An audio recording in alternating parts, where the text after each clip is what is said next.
የእመቤታችንን ስም እያሰበ ዝክር የሚዘክር አንድ ባለጸጋ ነበር። በልቶት ጠጥቶት እንደሆነ ለነዳያን ሰጥቶት መጽቶት እንደሆነ አልታወቀም። ገንዘቡ አለቀበት። በልቼ ጠጥቼ በምኖርበት አገር ተርቤ ተጠምቼ ከብሬ ገንኜ በምኖርበት አገር ተንቄ ተዋርጄ አልኖርም። ሰው ወደማያውቀኝ አገር እሄዳለሁ ብሎ ሲሄድ ከመንገድ ጸላኤ ሰናያት ሰይጣን አገኘው። ወንድሜ ወዴት ትሄዳለህ አለው። እንዲህ ያለው ባለጸጋ ነበርኩኝ፣ ገንዘቤ አልቆብኝ በልቼ ጠጥቼ በምኖርበት አገር ተርቤ ተጠምቼ አልኖርም ብዬ ሰው ወደማያውቀኝ አገር እየሄድኩ ነው አለው። በል ፈጣሪ መንገድህን ያቅናልህ ብሎ ተሰናበተው። እልፍ ሲል በምትሃት ድንጋዩን ወርቅ አስመስሎ አንተ ሰው ብሎ ጠርቶ ይህንን ብሰጥህ አይበቃህም አለው። ይህስ እንኳን ለኔ ለልጅ ልጆችም ይበቃል አለው። ይህንን እሰጥሃለሁ፣ አንተስ ግን ምን ወሮታ ትከፍለኛለህ አለው። ያልከኝን ሁሉ አደርግልሃለሁ አለው። እንግዲያውስ አጋዕዝተ ሰማይ ወምድር ሥላሴ ፈጣሪ አይደሉም ብለህ ካድልኝ አለው። ካደ። ጻድቃን ሰማዕታት አያማልዱም ብለህ ካድልኝ አለው። አያማልዱም ብሎ ካደ። በኋላ እመቤታችንን ዘንግቷት ሳለ ትዝ ሲለው እንዲያውም የምትጻረረኝ ወላዲተ አምላክ የምትባላለች እሷን አታማልድም ብለህ ካድልኝ አለው። ምን ይዞ ይሄዷል ጉዞ እንዲሉ እሷንማ የድሃ ምርጉዜን እሷንስ አልክድም አለው። የሰይጣን ከፍቅሩ ጸቡ ይበረታልና በምታት ወርቅ ባስመሰለው ድንጋይ ልቡን ብሎ ገደለው። ይህች ነፍስ ጻድቃን ሰማዕታትን ክዳለችና ተፈረደባት።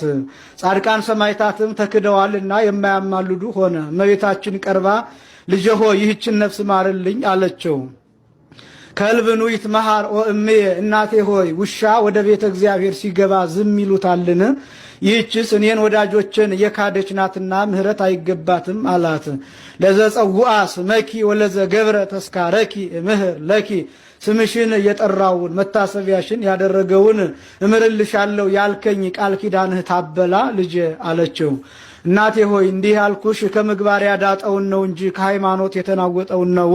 ይህችስ ምሕረት አይገባትም አላት። እመትሮን ለአጥባትየ ወእሴጽሮን ለአባላትየ ጡቶችን እቆራርጣቸዋለሁ ሰውነቴን እሰነጣጥቀዋለሁ እያለች ታለቅስ ጀመር። እሱንም በአምሳል ሕፃን ታቅፋው ነበርና አወረደችው። ወአክሞሰሰ እግዚ ይላን ጌታም ፈገግ ብሎ እናቴ ሆይ ስለ ደግነትሽ ምሬልሻለሁ አላት። በል ከማርክልኝስ ነፍሱን ከስጋው አዋህዳ አስነሳልኝ አለችው። ነፍሱን ከስጋው ጋር አዋህዶ አስነሳላት። ምን ነው ካድክ አለችው። ቢርበኝ አላት። ቢርብ ፈጣሪን ይለምኑታል እንጂ ይክዱታልን? በል አሁንም ከአንዲት ሀገር ልጄ ሀብትህን አቅንቶልሃልና ወደዚያች ሀገር ሂድ አለችው። በዚያች ሀገር አንዲት መልከ መልካም ሴት ልጅ ያለችው አንድ ባለጸጋ ነበር። እንደሱ ያለ ባለጸጋ መጥቶ ልጅህን ስጠኝ ላግባት ሲለው ልጄን በሀብት ብትተካከላት በመልክ አትመስላትም ይለዋል። እንደሷ ያለ መልከ መልካም መጥቶ ልጅህን ስጠኝ ላግባት ሲለው ልጄን በመልክ ብትመስላት በሀብት አትተካከላትም ይለዋል። እንዲህ እያለ ሲያፈርስ ይኖር ነበር።